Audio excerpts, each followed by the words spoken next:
When I was in college, I refused to go out on any trips offered by my university.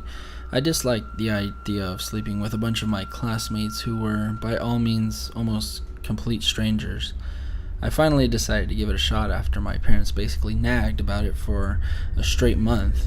A trip was planned out to Houston by my university, Houston being the home of the largest medical center in the world, and me being a biomedical engineering student, it was a golden opportunity for me to get some much needed professional experience.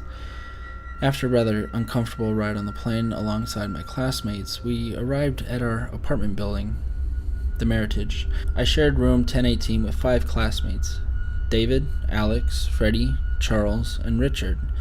They were to be my best buddies for the next 3 months.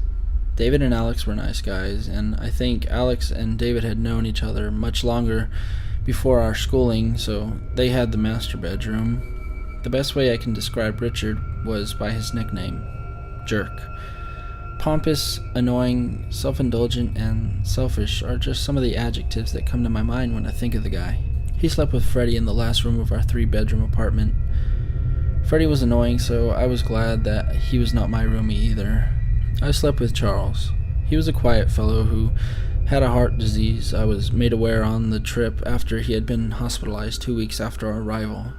Charles and I got along great, and by great, I mean basically we never talked to each other. The gang, as I'll refer to them for the sake of simplicity, had the cliché college lifestyle. They'd go out to bars, malls, football games, and such things like that.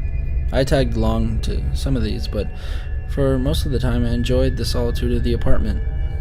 As a result of the gang's agenda, I was left with a 3-bedroom apartment for 5 to 8 hours. I didn't notice anything strange for the first couple of days, and one day the gang invited me to a baseball game.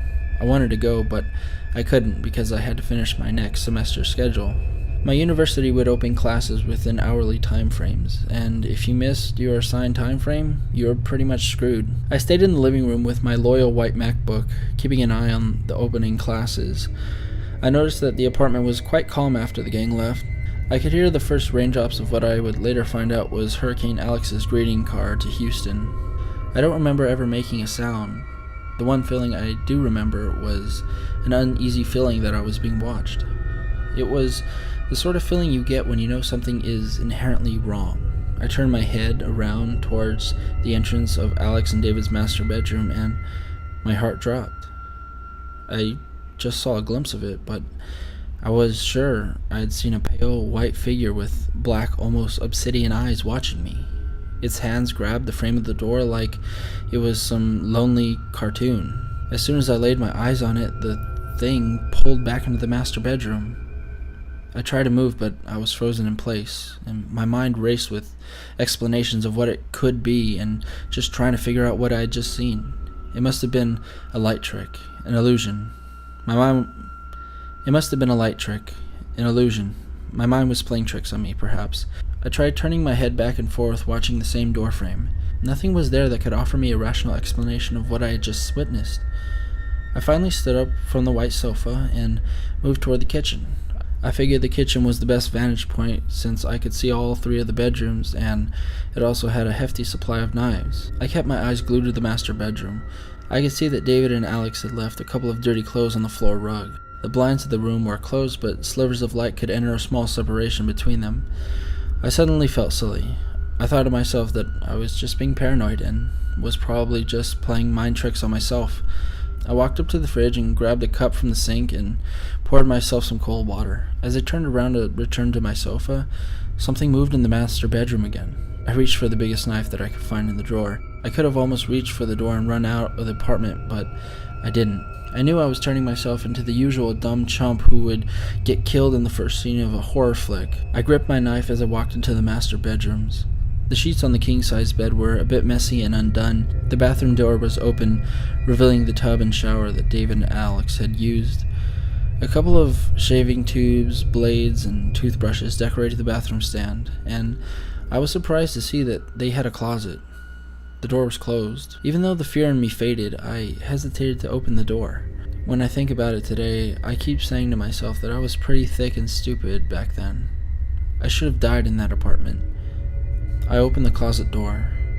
I was confronted by a hideous t-shirt and denim jeans and a terrifying, distasteful pile of socks. I sighed and let out a small laugh. I had been such a doofus, I thought to myself. I walked back out of the closet, still feeling dumb and relieved. That was until I saw something move in the living room. A shiver ran down my spine, and I remember I wasn't scared for some reason, but I was frustrated. Was it taunting me? Feeling just a bit more brave, I waltzed into the living room with my trusty knife in hand. I looked around the living room, almost feeling like a hunter rather than a prey. Nothing was out of place or felt wrong. I scratched my head, just trying to think of what I could do. Police would think I'm just out of my mind, and the gang was probably just trying to figure out who could drink 20 beers without puking. As I was wondering about this, I saw something move again from inside the master bedroom in the corner of my eye. I thought to myself, I'm not falling for that trick twice. I grabbed the door from the master bedroom and closed it. No knocks, chain dragging, or blood-curdling screams.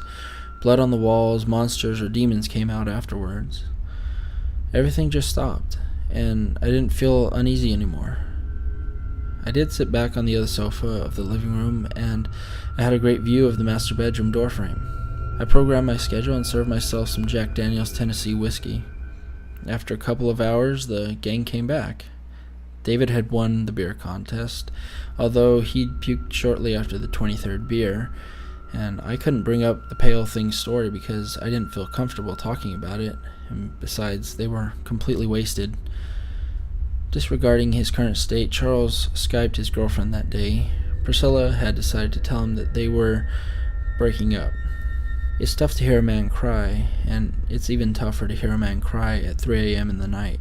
I decided to leave the crumbling relationship in our bedroom and just sleep in the living room. It felt almost poetic as I laid down on the sofa, and my drunken brain had casually decided to remind me about the little adventure of the white pale thing. I sprung up and looked around the quiet living room, still able to hear Charles' faint sobbing, and I laid back down, closed my eyes, and went to sleep. The next morning, I asked the guys if they'd heard or seen or felt anything out of place in the apartment. Alex and David said they had been sleeping badly for the past couple of weeks, and they would wake up in the middle of the night feeling queasy. Charles, probably still angry about the breakup, snapped, "You're full of crap, Tony. Ghosts aren't real." That's what he said. Charles was hospitalized for a second time that afternoon. 2 days after that, he entered the OR and died at the operating table. Needless to say, I was scared out of my mind for the next couple of weeks. Every time I entered the apartment and saw the master bedroom open, I would just close it and say, "I got it. You like the room closed. I don't want any trouble." The last couple of weeks I tried to stay as little as possible in the apartment. I almost kissed the floor on my own bedroom when I arrived home. So if you're ever in room 1018 in the Meritage Apartments in Houston, Texas, just close the door of the master bedroom. Whatever is inside the apartment just likes to keep it that way.